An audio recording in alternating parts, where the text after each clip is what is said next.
Okay, we're going to get started. And when the senator gets on, could somebody let me know, please? Because he should be with us this morning. But welcome everyone. I'm glad to have you here Friday morning. It's just the weeks go by so fast, and it's so impressive to be able to have so many of you on the call. I'm real excited to say that next week we are going to have our new chairman, Matt Rinaldi, come on and visit with us after we have our update from everybody. But there's always a lot of things happening. It just seems like, wait a second, it's summer, aren't we supposed to take a break? But no, we know that the Senate is busy doing a lot of things. We know that people, maybe some of these Democrats are coming back. We'll hopefully get some update on that. But it's a lot, there's a lot going on. And but I just thank you all for being there and being a part of this. I'm excited about our guest speakers that we have coming in today from the RNC, and to give you guys an update of what's going on there. And then, but before we get there, we're going to go with our update with our representatives, and is Senator Hughes, are you on? Have you come on yet? Okay, he's not here quite yet. Okay, let us go. Hold on just a minute, guys. I am trying. Okay, there we go. I have, stop. Okay, wait. I have a video, and Josh, are you going to talk about this video that is being played here in Texas? Will you cover that for the RNC just released on voter integrity? I was trying to. I'm trying voter ID. It's do you know? Will you touch on that for just a minute so everybody knows that they are playing those this ad in Texas, and maybe a few people have already seen it, but a lot of I haven't seen it, but there might be a number of people. So could you cover that for me, if you would, please, in case I forget? Okay, let me ask one more time. Senator Hughes, have you gotten on yet? Not yet. Okay, so then we're going to go right to our state rep, Stephanie Click, a chairperson also. And I would like you to cover what's going on, but maybe also you can, I know we stay with election integrity, but today I think we need to have an update on the CRT, what has been put out there that did not happen in the House, but the media is saying that it has. I don't know if you can touch on that, or JC, one of the two of you, but Stephanie, I'm going to turn it over to you to tell us what's going on, or not. Okay. I am probably not the one most versed in what's happening regarding CRT. Okay. I can tell you that we are beginning to see a few more Democrats trickle in every few days. We have a few more show up in Austin. I haven't left since before the special session began. We go in every morning and 10, 11 o'clock to see how many are gathered as to whether or not we have a quorum. Most recently, Philip Cortez from the San Antonio area returned, and his Democrat colleagues in DC are quite angry with him because he didn't consult them before returning to Texas to try to strike a deal or get an agreement on the election integrity bills. I'm hearing that there is quite a bit of conflict. They're kind of fussing and fighting amongst themselves in DC right now. Many of us expect next week that we're going to see more of their more Democrats show up in Austin. The House Republican Caucus just did a poll as to how the everyday Texans are viewing their walkout, and overwhelmingly, even Democrats think they ought to get back to work. And some of those Democrats are in very marginal districts, and politically, they are could pay the price during the next election because the voters overwhelmingly do not support them walking out on the job. So stay tuned. As I said, a few more are showing up every few days, and we only need 8 more before we can conduct business, and we're hopeful that next week we'll have more show up. Yeah, well, that would be really nice if that would be the case and that we could get some more business. When is this supposed to, this special session supposed to end? August 6th, I believe. Oh, okay. Which means that if we go past that, then all the work the Senate's done has to be redone, correct? Correct. Okay. Interesting.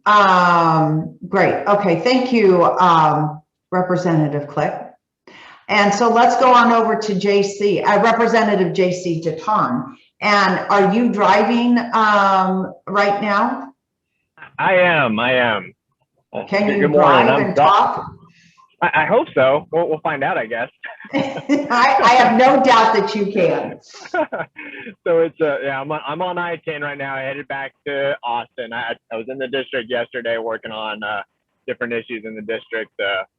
While the Democrats are hiding in DC, keeping work from being done in Austin, we're making sure that we're still showing some work being done in the district. But the August 6th date is kind of an interesting one because I believe the congressional recess is August 8th or right in there. And so, there's not going to be much for the Democrats to lobby once the special session ends. And it kind of becomes some motivation. Their argument for being in DC kind of goes away. And so there's more hope that if they don't make it back for this special session, then we'll be waiting for them the next special session still. And so I think the only other thing that I would add, you mentioned something about the CRT deal. I've read the CRT bill that we have currently in the House and Senate. I don't know what the media is saying about it. I can hardly keep up with what the media tries to say about the things we claim we've done. But if you give them context, I might be able to talk about it some. But otherwise, I'm not sure what they're talking about right now. Well, I think I see that the senator is on down, so he's going to be able to give us an update on that, because I think Dave had a lot of activity on that. So, and I know you guys can't really do much but hang out and wait till they show up. And are they not on a 2-week quarantine because they all got sick? Well, no, they didn't all get sick, but a good portion of them did. They were all among each other, and so the old rules were, yeah, you had to quarantine for 2 weeks, and in theory, all those senators that they went and lobbied would be quarantined as well, and they should be able to get their work done there. But the House rules that we said in the beginning, we allowed for voting throughout the chambers, and so there's really no excuse for them not to be able to come back, and we can have a designated spot for them to hang out and participate still. So. Well, let's see if they can get there. That would be nice if they come back and allow us to do the work. So yeah, well, we appreciate you guys keeping us abreast of that. I believe the senator is on with us now. Are you there? Good morning. I am. Thank you for having me. Good morning. We're so glad to have you, and we always want you to participate because you are just so important to this call, and the people love hearing from you. I mean, it is crucial, and we know that the Senate is able to has been doing a lot. And so we'd like to get firsthand what's going on there. And I see you all over the place. So thank you for representing us well. And even in those tough media, well, with CNN and all those, that group over there. So why don't you go ahead, Senator, and thank you so much for being with us and give us that update. And if you can speak to CRT also, I'd sure appreciate that. Oh, thank you. I'd be glad to. And again, thank you for doing this. You for keeping us all informed and organizing so much. And many of the people on this call I know well. And and most of us have had some interaction. And thank you. What you're doing really does make a difference. And so thank you for that. Yeah, the Senate has completed everything on the call. The call, of course, is the agenda that the governor sets for the special session. We've completed all that. And again, our Republican friends in the House are doing everything that can be done, but without a quorum, they are not allowed to take official action. So even the bills that the Senate is passing and sending to them, the House is not able to receive them without a quorum. I know Representative Jutan's brought us up to speed on that, and he's in the middle of all this going on over in the House, but the Democratic members do seem to be trickling back into the House, but not yet enough to get them to a quorum. And so as far as the Senate goes on election integrity, of course, we passed Senate Bill 1. That's that election integrity bill with so many of those important elements that we've talked about over this time. And we've been stressing what the bill does. And in the media, we are beginning to break through just a little bit about what the bill says and what the bill does not say. You know, they continue to generalize and talk about things that are not even in this bill. And some of our friends on the other side are doing the same thing. But we're pressing through in the media to get the truth out about the bill. And it's about easy to vote, hard to cheat. And I've just got to say thank you to all those who came down and testified, who came and registered without testifying, to those who emailed us. It matters. And we had at the hearing in the Senate on Senate Bill 1, we had a great showing. It went well. It really went well. The floor debate went very well. A lot of good points were made. And yes, as far as the media goes, it's been frustrating, but we're getting there. In fact, Neil Cavuto had us on. I was on it. He had me on Saturday, and I owe a great debt to Senator Drew Springer, because Senator Springer was watching Neil Cavuto before I was on. I was driving over to the studio, and Springer texted me because he was watching the show, and they had a Democratic state representative on. And he said emphatically, this bill does not increase hours for early voting. The Republicans keep saying that, but it's not true. Show me where it is in the bill. And of course, the bill does. And so Senator Springer let me know that. So I texted my team. They gave me page and line of exactly where that was in the bill. So when I went on Neil Cavuto's show, the first thing they did was play this clip from the Democratic representative saying, this bill does not increase the early voting. They shouldn't say it does. And I got to say, yes, it does. Page 10, page 11. Here's what it does. Here's how it does. So it was a good way just to show that we're talking about facts, not opinion. And so we're encouraged about that. And so the public is with us on this bill. These are common sense reforms to make it easy to vote and hard to cheat. And they continue to mischaracterize the bill. But you know where this comes from. We've had complaints from across Texas, from Republicans, Democrats, people of all races and all parts of the state who've told us, here's how the cheating is happening. Here's how someone tried to steal my vote. Here's how I saw someone cheat. Here's how this is happening. And so we filed a bill in response to that. It's based on testimony from Texans from all over the place. And so it's important. The public gets it. The public is with us. And so we're going to win. I don't know how many times the governor has to call us back, but we're going to win. I'm sure Representative Jutan explained we still have time if the Democrats return. So practically, the bill is the election integrity bill, and all the other bills have passed the Senate, and they're waiting to be received in the House. So if the House regains a quorum, they can begin hearing those bills or passing their own bills. There is still time, and so we're ready. We're on standby. Every senator, we've been on 5-hour notice to return to Austin. Now, when we're away, we're on a 24-hour call. So if the Democrats return over in the House and there's a quorum, then the members of the Senate will be back in Austin immediately. But until then, we've done all the work. There's nothing for us to do. So you just need to know this. This is a strong bill. It's a fair bill, and it makes it better across the state. They're saying things about the bill that are not true. This bill makes it easy for everyone. It makes the system more secure, and it makes sure that your vote makes more sure your vote's going to count, is going to count accurately. I'm happy to go into detail, but I think y'all know the bill so well, know the issues. On critical race theory, we've never seen so much mischaracterization. I hate to get on here and just whine about media bias, but my goodness, we have never seen it like this. Again, it's one thing to differ on opinion. I say tomato, you say tomato, right? And who's right? Well, but when we're talking about an objective fact, what's in the bill? What are the words in the bill? What is the law? This is a real problem.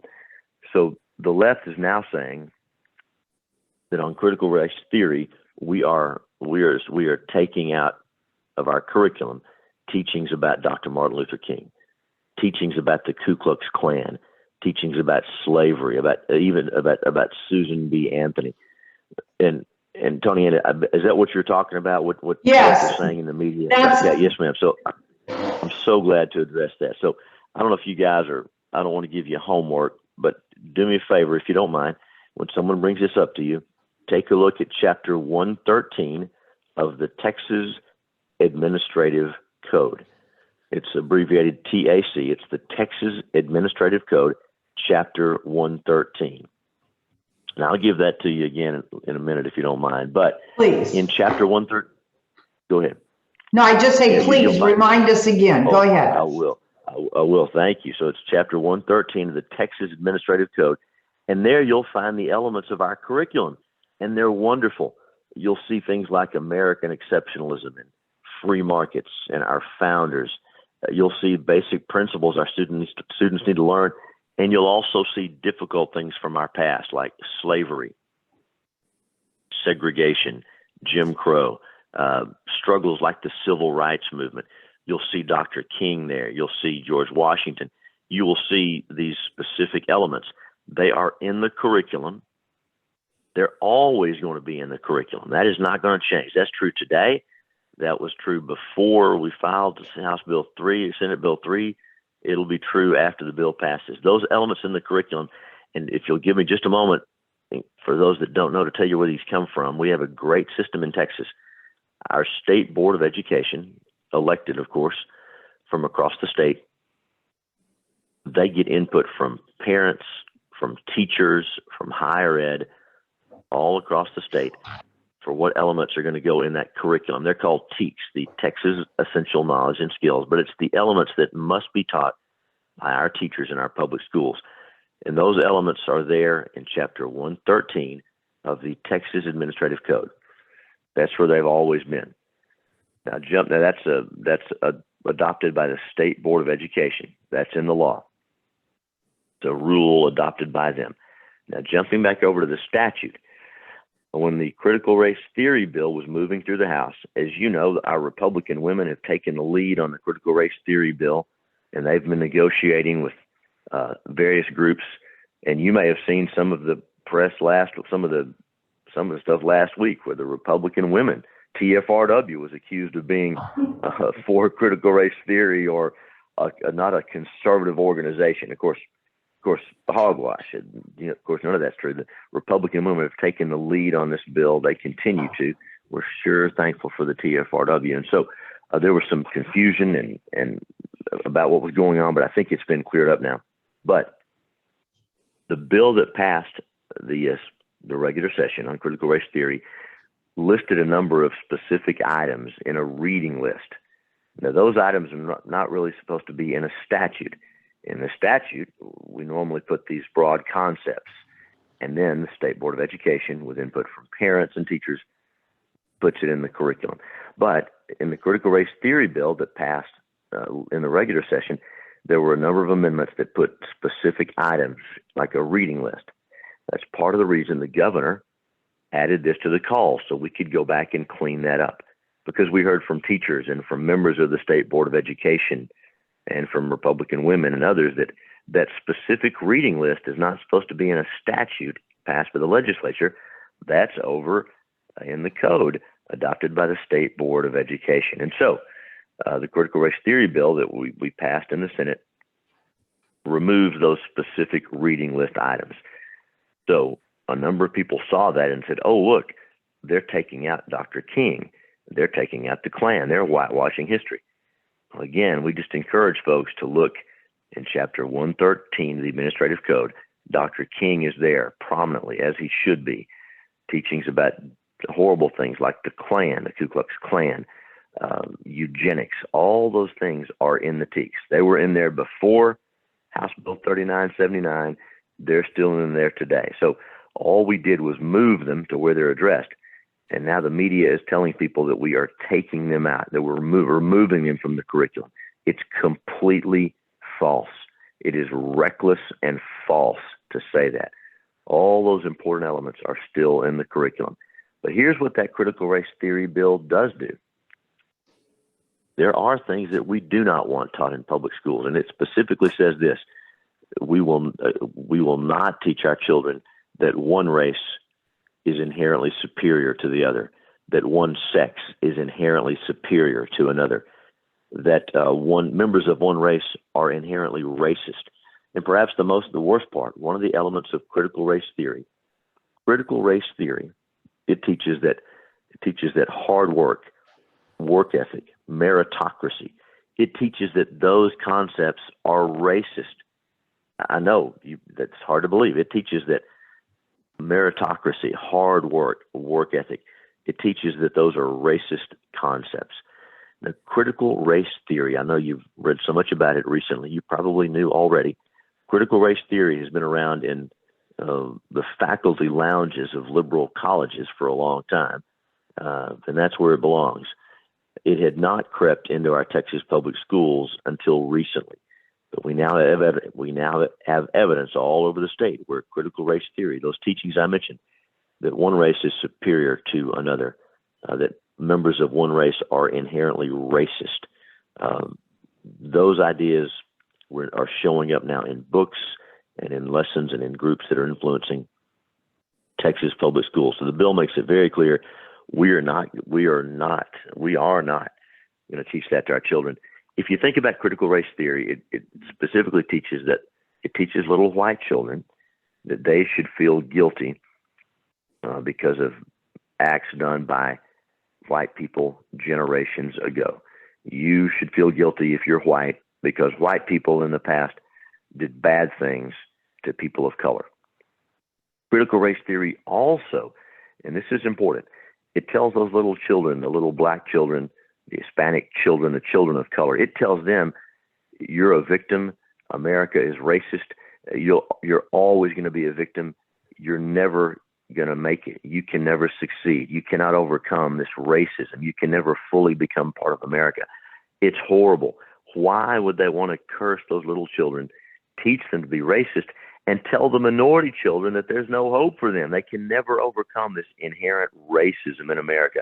It is a horrible, evil, pernicious doctrine. So this bill says we're going to teach children the whole truth about American history and Texas history. And we're going to teach the good, the bad, and the ugly. We're going to talk about difficult things and how we overcame them as Americans, as Texans. And yes, we have work to do. Is there still racism in America? Sadly, yes, there is. And we need to deal with that. We deal with that by offering the American dream to everyone. The American dream, not by telling children of color that you're always going to be a victim, you can never make it, or telling little white kids you're an oppressor, whether you like it or not.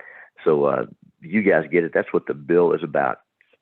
But when you hear this specific allegation that we are removing teaching about Dr. Martin Luther King or about the Klan, please tell them to look at Chapter 113 of the Texas Administrative Code. And I've spelled this out for a number of reporters.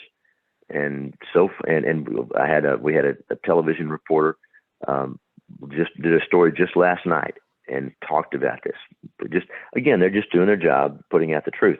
Most reporters have refused to report this, but Dr. King, the Klan, all of these elements are in the Texas curriculum today, and that's where they belong. They'll stay in the curriculum. This bill, this critical race theory bill, just says we're not going to teach our children to be racist. And the folks on this call, you know the American dream. You're living it. And it says in America, no matter the color of your skin, no matter where you're from, where you were born, no matter what your parents have done, even if you have tried and failed, in America, if you work hard and play by the rules and trust the Lord, you can succeed and you can do better than your parents and better than your grandparents. And you can lift people up in the process. That's the American dream, and that's what we're going to teach in Texas public schools. Our teachers don't want to teach anything different. This critical race theory bill, it protects teachers. It says teachers cannot be compelled to teach these things. We've heard from teachers who are concerned about critical race theory creeping into their classroom. So that's what the bill's about. I know that was a long diatribe, but it's been getting so much attention in the media. Thank you for letting me in. I hope that was helpful. I'd be glad to shut up or to answer questions or to clarify that. Well, I want you to know that was excellent. I feel it was important for us to hear that just because of what has been out there in the media. And so I am so thankful that you did and go into the detail and to get us that call to action. That's what this call is all about, or this Zoom is to call to action. And you just made a call for us to go and be aware of Chapter 113. So thank you on the track. So that is important for us to know, because we're the voice to continue it out into the grassroots and to put the correct information out there. So thank you so much, Senator.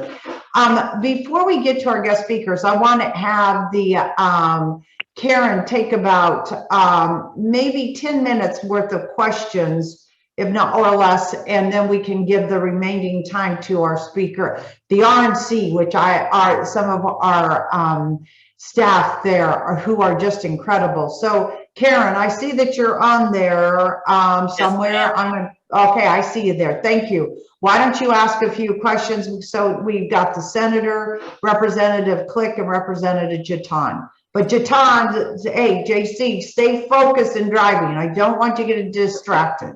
So go ahead. Yes, ma'am. Okay, thank you. The first question on the docket today is super interesting. Is Michelle Beckley's House position considered vacant now that she's announced she's running for Congress? And is her portion of that private plane ride considered a federal campaign contribution since she made the announcement in Washington? Go ahead, Stephanie. She has not stated that she is going to resign to run for Congress. What I believe she means is she does not intend to run for re-election in her current position. So it unfortunately is not a vacancy, but it is, her intentions to run for Congress. On the other question, I am not a super expert on federal campaign finance, but that's something worth researching. And maybe Alyssa can answer that question can you make a quick answer to that one, since we have just happened to have election law attorney with us today.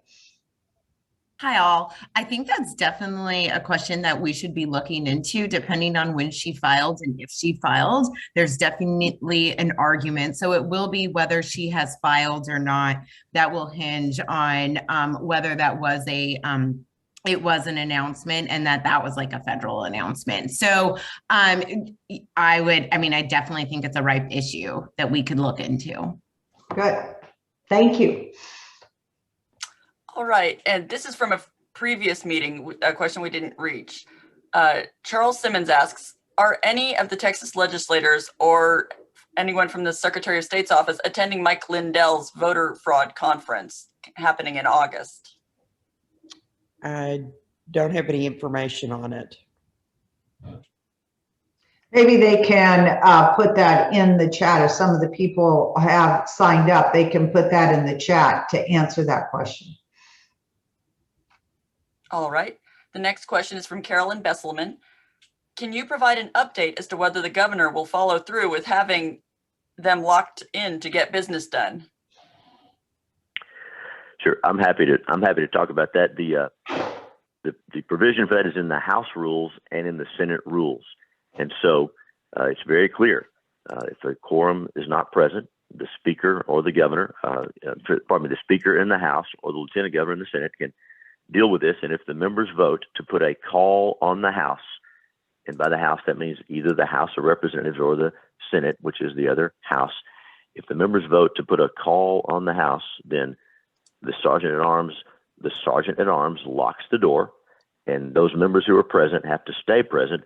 And then it says the sergeant at arms shall arrest the absent members and bring them back to restore a quorum.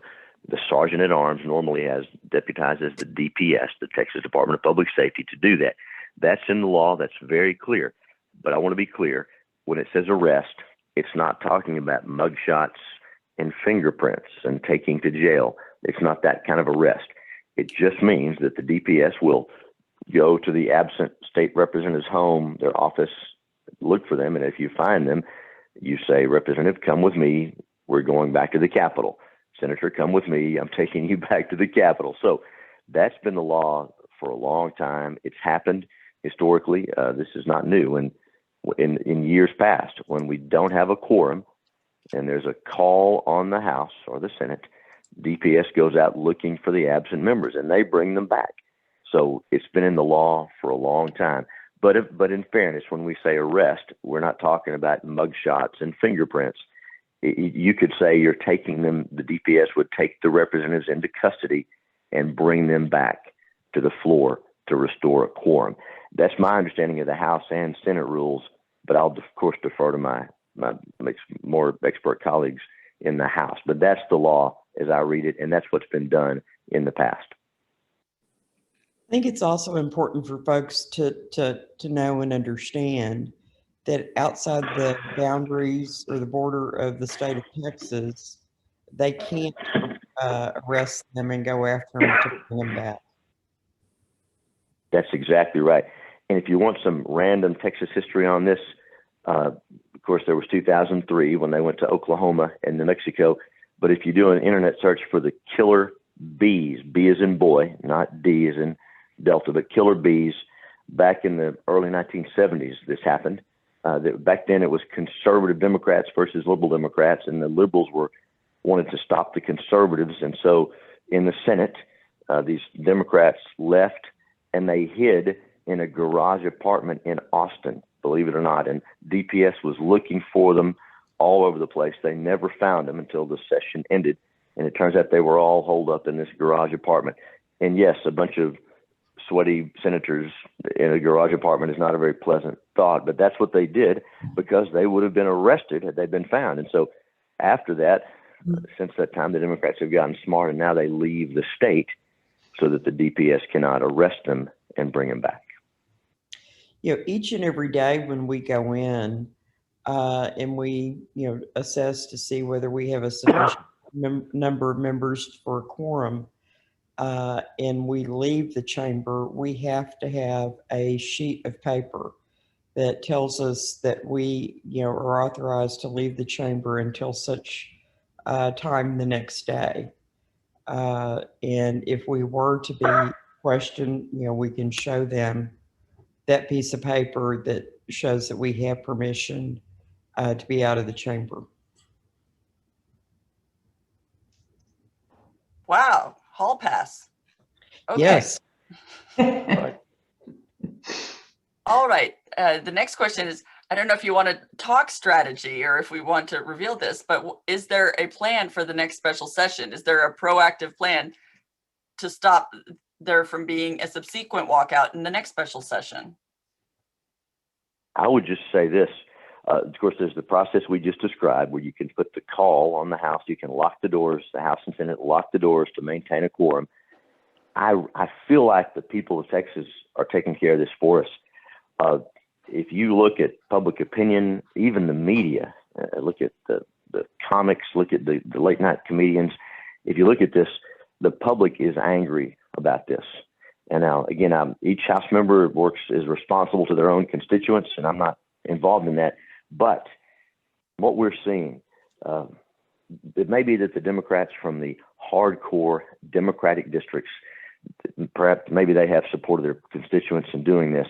But if you look at the swing districts, the suburban districts, if you look in the Rio Grande Valley, so many of our Democrat colleagues in the House are getting really beat up back home for doing this. And so there'll be a price to pay. I'm not the one who will exact the price, but there will be a price to pay. So I think the voters, I think the people of Texas are going to take care of this. This is a very, very, very costly, very costly move. And I don't think they're going to do it again. Yeah, I'll just add, I That's my think that's a opinion. big reason why you're seeing them trickle in right now, and they're going to continue to break, and because of the pressure they're getting from back home. And so, but yeah, that call of the House, we can set that, and once they come back, once we hit quorum again, we're locked there until we lift that call. And so we can get as much work done as necessary before lifting that call. And so that's the important part about, DPS going and picking them up and bringing them back, because we do have an opportunity to get some work done before being released from the chambers. It's nice to know we're down to 8. Hopefully that number keeps on shrinking and that we, can get there quickly, maybe by Monday. Go ahead, Karen. All right. Sheila Bernhardt said, FYI, Beto O'Rourke is planning a march on July 31st to march from Georgetown to Austin in a Selma-style march to march for voters' rights, at least according to Twitter. Will someone plan any responding action? So, hey, I see that John Beckmeyer's on the call, so maybe we can have a conversation. Good morning, John, and see whether or not the RPT might consider that and working with all the groups together. That's your challenge, John, for the morning. Oh, he smiled. At least I got a smile there. Okay, go ahead. Moving on then. Does HB 241 of an election audit in certain Texas counties by Representative Toth have the support to pass?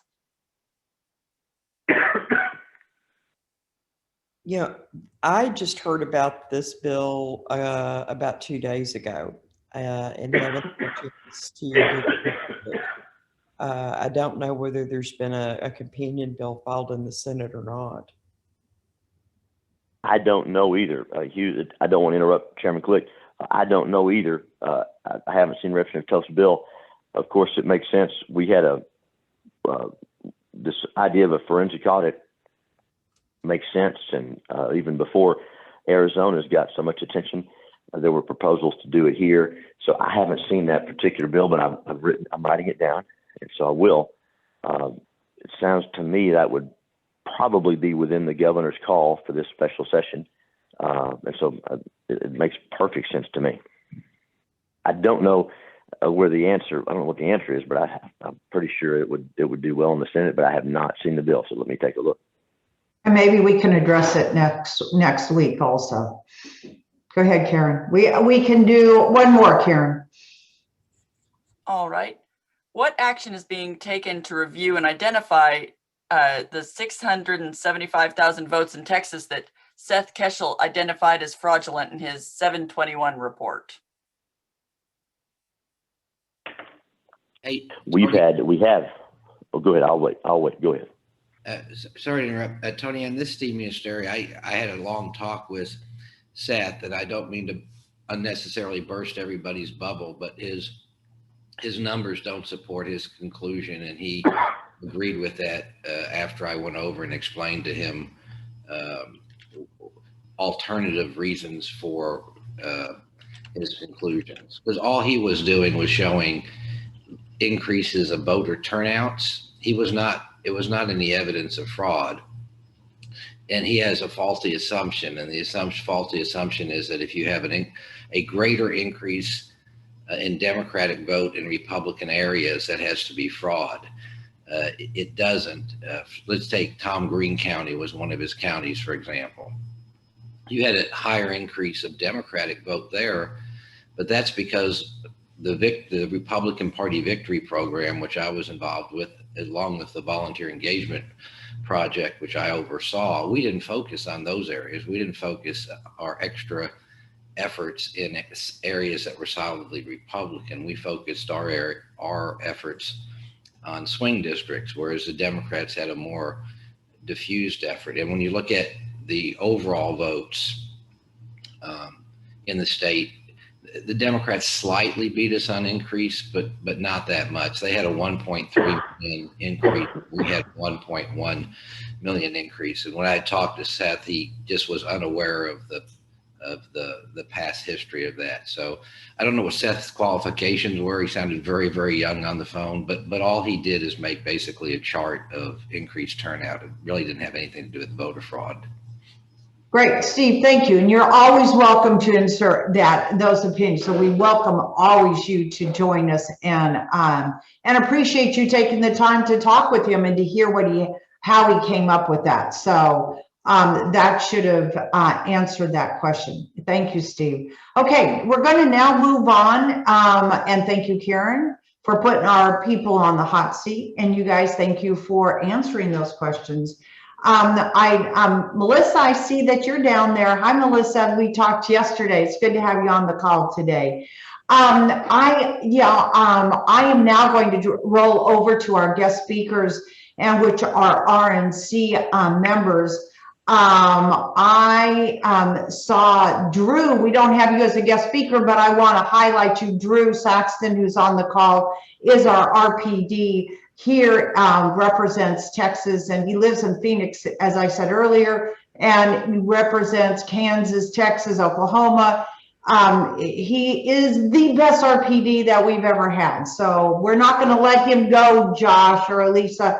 We're keeping him. So thank you for all the work you do and how you communicate everything with us. So let's move over. I also want to give a shout out to our Chairwoman, Ronna Mcdaniel. I know she's been kind of on the hot seat lately. And I will tell you, she has done some incredible things this term by going new direction and really engaging with the grassroots.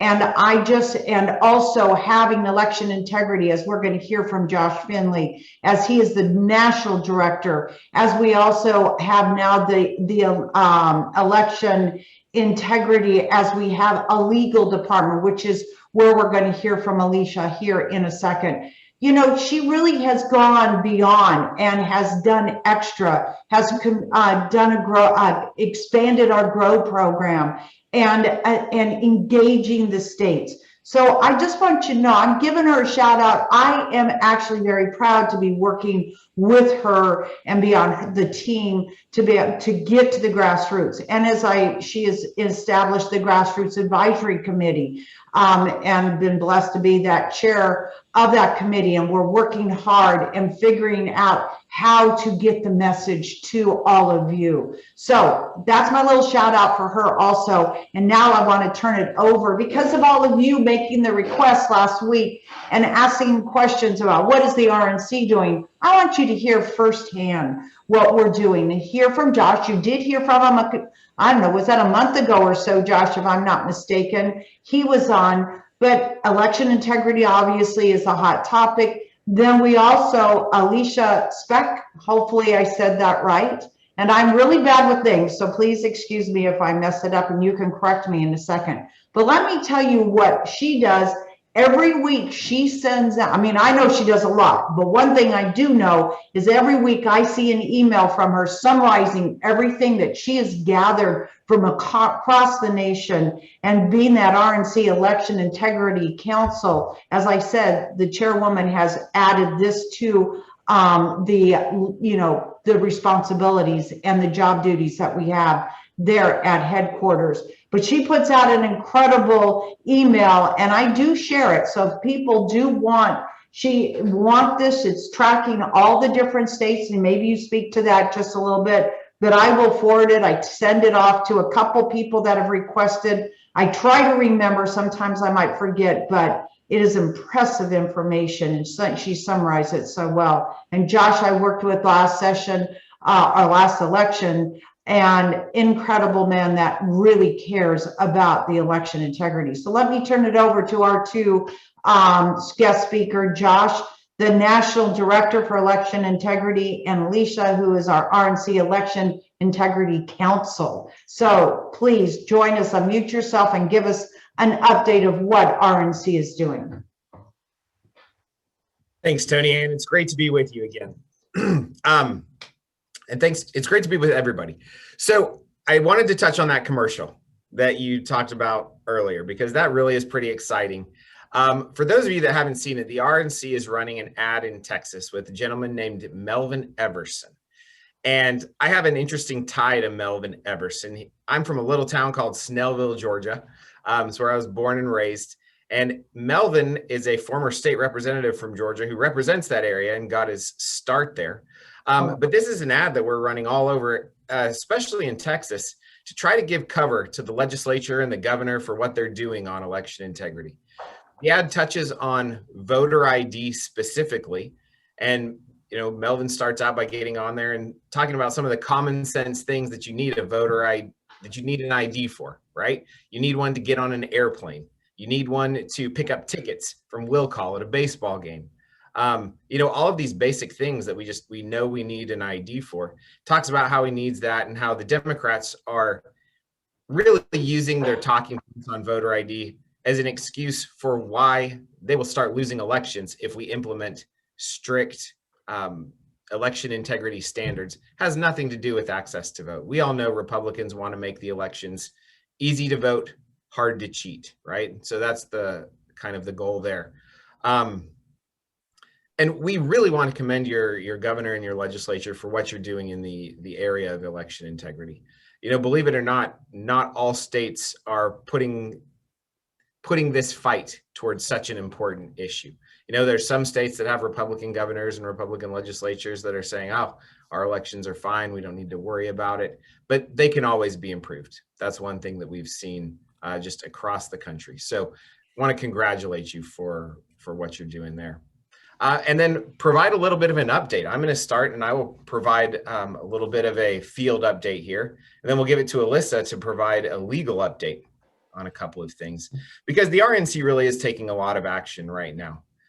Last time we were on and I spoke, I talked about the commitment the RNC made to changing the way that we do election integrity nationally.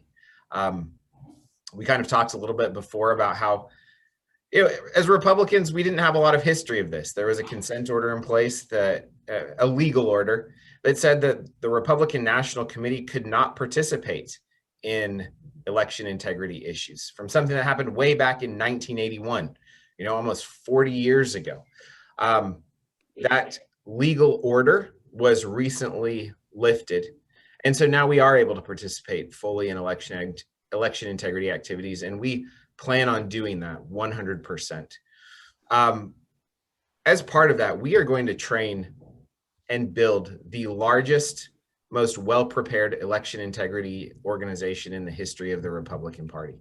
And we were going to do that last call, we said, based on three principles. Principles of starting early, being completely transparent with what we're doing, and becoming experts in the field. And we have taken the first concrete steps toward that. It's something that we're really, really excited about. And that's kind of what I want to share with you today. So just this past week, we held the first ever Republican Party National Election Integrity College here in Washington, D.C. And as part of that, we brought in kind of 20 candidates from across the country to come in and get trained by some of the top election integrity experts, really nationally in our country at this point. We had trainings on a whole bunch of different fields. One thing that we spent a lot of time on was training in organizing. You know, one thing that we said on that last call was that it's not enough for Republicans to spot the two or three most, the brightest instances of Democrat fraud. We need to put eyes on every part of this election process. We're going to have thousands and thousands of volunteers out there. So a big part of the curriculum at this college was recruiting and training and placing volunteers. A lot of people don't know this, but the Republican National Committee last election cycle used 2.6 million volunteers in the presidential election, making it the largest field operation in the history of American politics. A lot of people give Barack Obama credit for what he did in 2008, but he was really only at 2.1, I think 2.2 million, something like that. So it wasn't even close. There were 400,000 to 500,000 additional Republican volunteers. And we want to use that same program with election integrity this time around to recruit and train and place volunteers to watch every aspect of every election, to make sure that Democrats aren't committing fraud, that election administrators are not abusing their position, and just to make sure that there's no mistake in what's happening across the board. The second thing we had was a big presentation from Alyssa and the legal department. We've got to give them a ton of credit to help people understand how elections work and the issues that they should be looking for. I've got kind of this quote on my board that says, well, here's the thing. Bottom line is this: we need to understand better how elections work. For too long, the power has been with the local election administrators. It's been with a small number of people who, get together once every 2 years or every 4 years, whatever it is, to run these elections. And we all need to understand better how elections work. And we're going to do that through a comprehensive training program by knowing what to look for, and then having the legal resources available when we do see an error to correct it in real time. Hopefully we don't have to wait until, the vote has already been cast or whatever it is to sue after the election is already over to try to fix things. We want to be able to catch things in real time. And I'll let Alyssa go into that and a couple of other legal aspects a little bit more. We also had excellent trainings from the digital department to talk about how we're going to use digital ads to kind of advance our message and for digital recruitment. The comms cover that we want on election integrity issues. And we talked about that a little bit with the ad that we're running in Texas and a bunch of other things. We're talking about technology solutions, and we brought people in to talk about that. We know that we have to be better advanced. The Democrats have, they might be 10 years ahead of us in the election integrity space. And we know that we need better technology solutions to catch up with them. So we had great technology presenters, just a whole range of resources available that the RNC is allocating. It was a great college in that we had, like I said, experts from other organizations as well. All of the major Republican committees were there with their lawyers represented to see what we were doing and to get buy-in on the operation. And then one thing that I really want to emphasize is that we are taking concrete steps. In Texas, you are going to have an election integrity director on the ground a full year before you did last election cycle. And the reason is so that that person can be on the ground answering questions, preparing, and becoming an expert. I can't name any names yet, but I anticipate a job offer being made to this individual within the next day or so. That person will start before August 1st, I would anticipate. That means really, they're going to have an additional year than what we've had in the past to be on the ground, working to become an expert in this field and preparing for everything that the Democrats have planned. And that's just the first step. We talked last time about how this operation will resemble a field organization more than the one-person election integrity operations of the past. So deputies will be brought on. There will be regional field directors next year, and then they'll have a full organization and training plan built around that. So we're really excited by what we've got on the ground as far as field goes. And now I'll give the time to Alyssa to talk about some of the legal things, and then happy to answer questions later. Hi all, Alyssa Specht, Election Integrity Counsel at the RNC. I've seen a few questions on the group chat, and you're welcome to answer them to Josh, but I'm going to just answer them since I have been reading them, and instead of responding, I'll just answer all. One of the questions was, training specific candidates. Like this training that Josh will be implementing throughout the states is for actually the grassroots. It's for all of you to get involved. It is for engagement, to get volunteers involved in the election process. And then so I just wanted to clarify that, and Josh can definitely answer that question after. And then somebody says, we need to lean on the states. And that is exactly what we're doing. And as Josh said, the program is definitely state specific and state focused. We understand that not one size fits all. Not all state election laws are the same. Not all programs are going to be run the same, and we recognize that. So just to clarify those two questions that I just saw in the chat here. So a little bit about Alyssa, what? Can I throw one thing in really quick? Yeah, for You're sure. going to be hiring someone from Texas. This is not a case where we're Mhm. shipping in someone from the outside who doesn't know what's going on. We're planning on hiring someone from Texas with a strong grassroots background and grassroots history. So you're exactly right. Everything has to be based on what's going on in the States. Because they're going to know. And you know, so a little bit of what I do, and then just to, and then we'll open it up for questions, and we don't want to like take too much of your time. So as Tony Ann said, every week I send out an election law update. And the purpose of this, and Tony Ann, thank you for forwarding that on.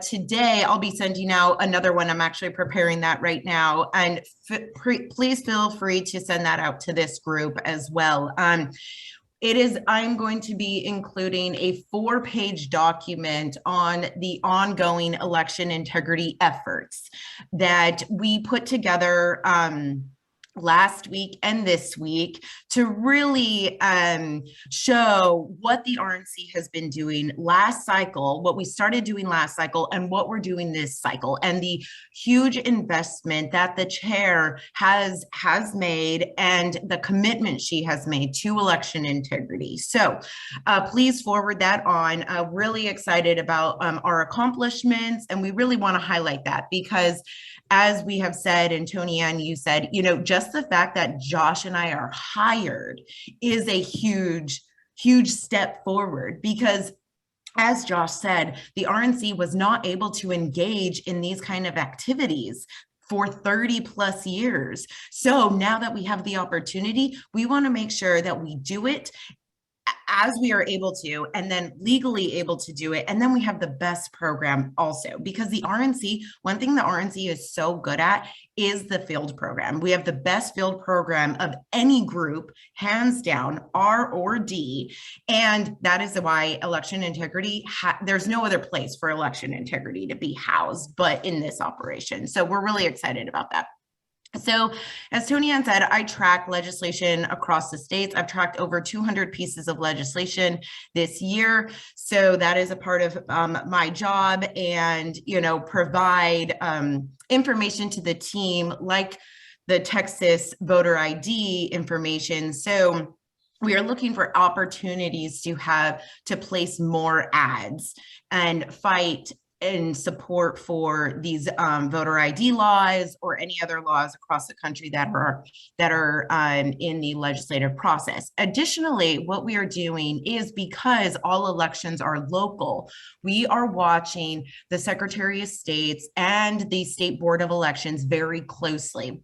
What I mean by that is that if there's an opportunity for the RNC to comment and place like a legal comment on a proposed rule, we are doing that. So we have submitted a comment in California, and we have submitted a comment in North Carolina. We fully intend to submit many, many more comments throughout the year, especially as the secretaries of state start proposing those rules. Georgia, I spoke with their Secretary of State the other week, and they are preparing those drafts now. And then as soon as those drafts are published, we're going to be commenting on that, because the most important thing is, yes, these statutes get passed, but then there's rules and regulations that really govern the like nitty gritty of like how an election is administered. So we want to make sure that we have access, there's transparency, that there, you know, voter ID, and there's these little nuances that really make a big deal at the end of the day. So that is what we're doing, and I'm tracking like really closely. On the North Carolina part, we did actually get a win there. The North Carolina State Board of Elections wanted to limit the number of poll observers in the polling locations. After we submitted our comment and said, actually, this is contradicting state law, and if you go forward with this proposed rule, we're going to sue you. And so then luckily they changed and edited their rule, and there is no limitation on the poll watchers. So we're really excited. Like, these are the little wins that matter. And so please, you know, if anything's happening at your county board of elections, please let Josh and I know. And then we will also, and then of course the state, we'll be watching on the Secretary of State's. But I mean, even in like Republican areas and Republican states, we need to make sure that the interpretation of the state law is correct. So all of these little things make up the big election process. So in addition to that, I'm working with Josh really closely and building out the team for 2022. We will have state counsel on the ground as well, who will work in partnership with the state election integrity director, Josh's team. And so there will be a dedicated RNC attorney who is there to answer questions on these election integrity issues. So that build out will happen hopefully at the same time as Josh's as well. And then what we want is to have trainings and be a resource to you and to the director on the ground. Additionally, we will have a robust reporting system and war room, and then have a plan for post-election activities. Wow. So see, I told you they were busy, and they are doing a lot. And I think what is really important is all that together in that training. And I am so excited, guys, that you're going to be doing that. I can't wait to advertise that so that we can make sure the grassroots are really there in full force, and that you're training them beside, and then they can go back and train even more. So we are over the time, which is fine, because this was crucial information. And so I'm not going to be able to take any more questions. I do want to make a comment. I will forward on your your email, but I see that some people are putting it in the chat and saying, Tony, I want this. Will you email to this? I'm going to reverse this. I'm going to give you my email address. And Karen, if you will put this in the chat for me, please. And I need you to send it to me. So I'm going to do a group and send this out every time I receive the email. And that is going to go, it's to TAD, that's like Tony Andeshiel, TAD@tdtexas.com. I've got a couple different emails out there. This is the one that I tend to answer more quickly than the others. I'm behind on some of my other ones. So again, yes, thank you, Karen, there it is. And send that to me, and I will then start forwarding it, the information on. I have put it in TAD Talks before. I've had her, the legal information. I've taken that and included in TAD Talks, but not every week. So we'll get that out. I want to say thank you to both you, Josh and Alicia, for doing what you have. I mean, you're crucial. We will obviously stay in contact. Can't wait to hear who our state election integrity person is going to be. Pretty excited about that. And we'll be introducing that person and our calls in the very near future. Ladies and gentlemen, I have a request. Besides what the senator had asked you to do about being aware of the Chapter 113, I'm asking you for, if you have family or friends in other states, our senators, our U.S. senators are good, but if you have them in other states, and if you can call, fine, but if you have heard about David Chipman, he is Biden's nominee for the ATF, and he is a disaster. If you want your guns taken away, this guy's going to make sure this is going to happen. So he will go and do everything against the Second Amendment. You need to contact your family and friends in other states to ask them to contact their U.S. senator to not support him. David Chipman, we do not want to support him. And right now I have found out that it's very close. There are 4 U.S. senators. We're talking West Virginia, Montana, and Arizona. They are on the fence right now. So it came out of committee. They write down party lines. Please end up contacting those friends and family in other states to help keep this this person out of that job. One other thing, Tanya, I think you were on. I don't know if you're still on, and if you could mute. Where are you? Are you still with us, Tanya? Yes, ma'am. I'm here. Hey, good morning. Good morning. Thank you for being on this morning. I have received a couple emails, and I know you responded back to me about the shirt. I didn't wear my shirt, forgot to wash it this week, sorry, next week. But anyway, Tanya, I wanted you to maybe put in the chat, or someone could put there where they can order the shirt, but not just that. Explain why we're saying one person, one vote. And then on the back, easy to vote, hard to cheat. How? But could you explain why we're going with the one person, one vote, please? Absolutely. And I want to start though by saying, unfortunately, the local vendor that I, recruited initially, it is past the deadline for him. He is left on vacation. So, but it's not stopping anybody from hiring, a local vendor in their area to copy that design and run with it. We just ask that you stay with the black and white so our lawmakers can identify us. The one person, one vote came out of the regular session from our lawmakers, and they are, and I know there have been a lot of comments about, why doesn't it say one legal person or one citizen?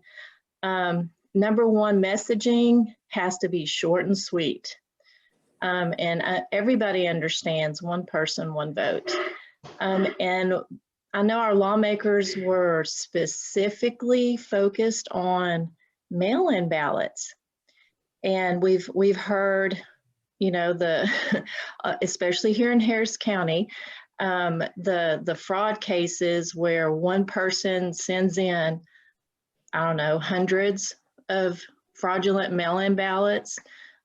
So that's basically where that came from. One person, one vote, or one live person, one vote.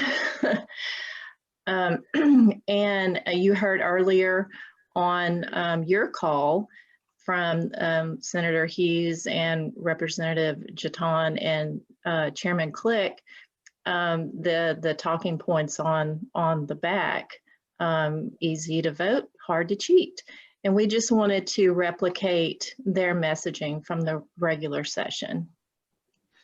Well, that's perfect. Thank you for explaining that. And I'm glad we talked about not going to the website and ordering now, that they can actually go out and get those made locally. And so, because I did hear one of the county chairs, and oh, I'm sorry, I'm forgetting your name right now, is putting together a voter registration campaign, and they want to wear those t-shirts when they're doing that. So thank you all for doing that. Let me just remind you that next week we have our new state chairman going to be on, Matt Rinaldi. I kind of called out John Beckmeyer, didn't say that you are the executive director for RPT now. And so we're glad to have you on, and I look forward to having both of you and the new state chair, Matt Rinaldi, to be joining us next week, besides our update. And let's hope next week we're going to hear more from the House, that they are actually able to get work done because Democrats have come back. So ladies and gentlemen, thank you. Also, I have my laptop open, and I see that a number of you have made a request for Alyssa's report. So I'm glad that I'll be able to share that with all of you, and then you can go out and share it with others too. Ladies and gentlemen, again, thank you so much. Thank you, Senator, representatives. You guys are awesome. Josh, Alicia, all of you, thank you for everything that you all do and participating. And Karen, you're the best question person. I'm glad that I don't have to get on the hot seat with you. So thank you, everybody. You take care and have a great weekend. You, Tony Ann.